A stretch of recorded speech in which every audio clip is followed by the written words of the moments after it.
नमस्कार, आप देख रहे हैं आहट एक अनहोनी की कश्यप के साथ। मैं किसी भी तरीके से भूतों और पिशाचों के होने या ना होने का दावा नहीं करता। ये तो अपनी अपनी सोच और अनुभव पर निर्भर करता है। ऐसे कई किस्से हैं जो लोगों के साथ घटित हुए और उन्हीं के अनुभव या कहें कि उन्हीं के जहन में दबे रह गए। ऐसे ही खौफनाक और दिल दहला देने वाले किस्सों के लिए जुड़े रहिए आहट एक अनहोनी की चैनल के साथ। दोस्तों, करीबन आज से 6-8 महीना पहले की बात है। मैं ट्रेन से दिल्ली से कामाख्या जा रहा था, कामाख्या देवी के दर्शन करने के लिए। उस समय कुछ ऐसे ही भूत पिशाच, डाकिनी, तंत्र मंत्र, इन सब चीज़ों की चर्चा चल रही थी। उस चर्चा में एक महाशय मेरे साथ में बैठे थे जिन्होंने काफ़ी सारी जानकारियां मुझे दी। तो मैंने कौतूहलवश उनसे पूछा कि आप इतना ज़्यादा जानते हैं, आखिर इतनी जानकारी आपको कैसे है इन सब सब्जेक्ट्स में। तब उन्होंने मुझे बताया कि वो दरअसल एक तांत्रिक ही हैं और वो भी कामाख्या ही जा रहे हैं, कामाख्या देवी के दर्शन के लिए। और कामाख्या एक कामरूप देश के नाम से भी पहले जाना जाता था। और इन्हीं सब चीज़ों के बारे में, जादू टोना, मंत्र तंत्र के विषय में कामाख्या काफ़ी एक स्ट्रॉन्ग प्लेस गिना जाता है सिद्धि के लिए। बातें होते होते उन्होंने एक कहानी मुझे बताई, जो कहानी मैं आपके साथ शेयर कर रहा हूँ। ये कहानी उन्होंने मुझे बताई थी जो इनके शिष्य की थी। इन्होंने अपने शिष्य को कुछ जानकारियाँ दी थी डाकिनी साधना के बारे में, कि डाकिनी को कैसे सिद्ध किया जाता है। उसके सारे नियम वगैरह भी इन्होंने अपने शिष्य से चर्चा की थी और उन्हें समझाया था कि किस तरीके से आपको इसकी सिद्धि करनी है। जब इनके शिष्य ने डाकिनी साधना शुरू की, इन्हें कहा गया था कि आपको ये जलाशय के नज़दीक में ही शुरू करनी है। तो इनके शिष्य ने एक सरोवर के किनारे डाकिनी साधना को सिद्ध करने की साधना शुरू की। करीबन 21 दिन की साधना में 6-7वें दिन से इनके शिष्य को एक औरत, जो काफ़ी खूबसूरत औरत, उनको दिखाई देने लगी। और इनके शिष्य को ऐसा लग रहा था जैसे डाकिनी केवल जो है एक भयानक रूप में ही आती है।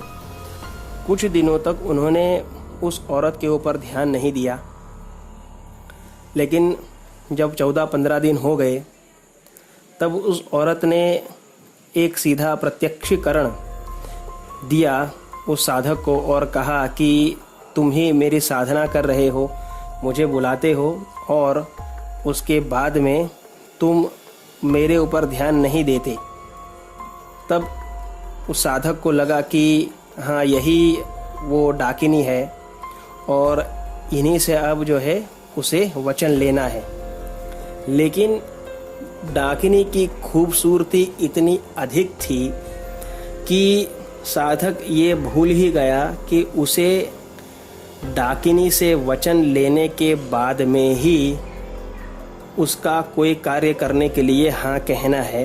डाकिनी ने साधक से कहा कि तुम मुझे मांस ला कर के दो और मदिरा ला कर के दो, ये मेरा भोजन है और मुझे चाहिए, और तुम जो कहोगे वो तुम्हारा काम होगा। साधक को अपने गुरु की बात याद नहीं रही। उसे ये याद नहीं रहा कि डाकिनी से पहले वचन लेना है और वचन लेने के बाद ही उसका कोई कार्य करना है। वो बहक गया और 17वें-18वें दिन साधना के बीच में ही साधक ने डाकिनी को मांस और मदिरा दिए। इसके बाद से ही साधक के बुरे दिन शुरू हो गए। वो अपनी पूरी साधना ख़त्म कर नहीं पाया और उसके मन में यही अभिलाषा थी कि वो डाकिनी से संबंध बनाएगा। लेकिन उसे ये नहीं पता था कि डाकिनी ने कुछ और ही सोच रखा था उसके लिए। 21 दिन पूरे होने के बाद साधक को लगा कि उसकी डाकिनी की साधना संपन्न हो चुकी है सफलतापूर्वक, लेकिन उसकी साधना 17वें दिन ही डाकिनी ने खंडित कर दी थी। और जब साधक को ऐसा लगा कि अब उसका कार्य संपन्न करने का समय आया है, तभी से वह काफ़ी बीमार रहने लगा। उसकी तबीयत दिन ब दिन बिगड़ती जा रही थी और उसके घर के कई लोगों ने जब गुरुजी को इसके बारे में बताया, तब साधक को गुरुजी ने अपने पास बुलाया और उससे पूछा कि क्या हुआ, कैसे हुआ। तब साधक ने सारी बातें अपने गुरुजी को बताई। उसी वक्त गुरुजी ने उससे कहा कि बेटा, तुमको मैंने जो कहा था उस हिसाब से तुमने कुछ नहीं किया और डाकिनी से तुमने वचन भी नहीं लिया, और अब डाकिनी तुम्हें अपना गुलाम बना चुकी है।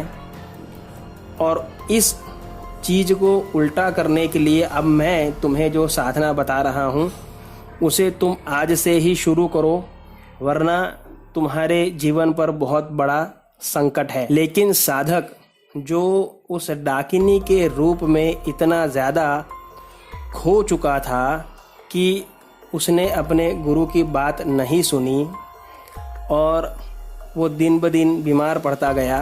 और आखिर 10-12 दिन के बाद उन्हें पता चला कि एक रात साधक घर से उठ करके उसी सरोवर के किनारे चला गया था जहाँ उसने साधना शुरू की थी, और वहीं पर उसका मृतदेह मिला।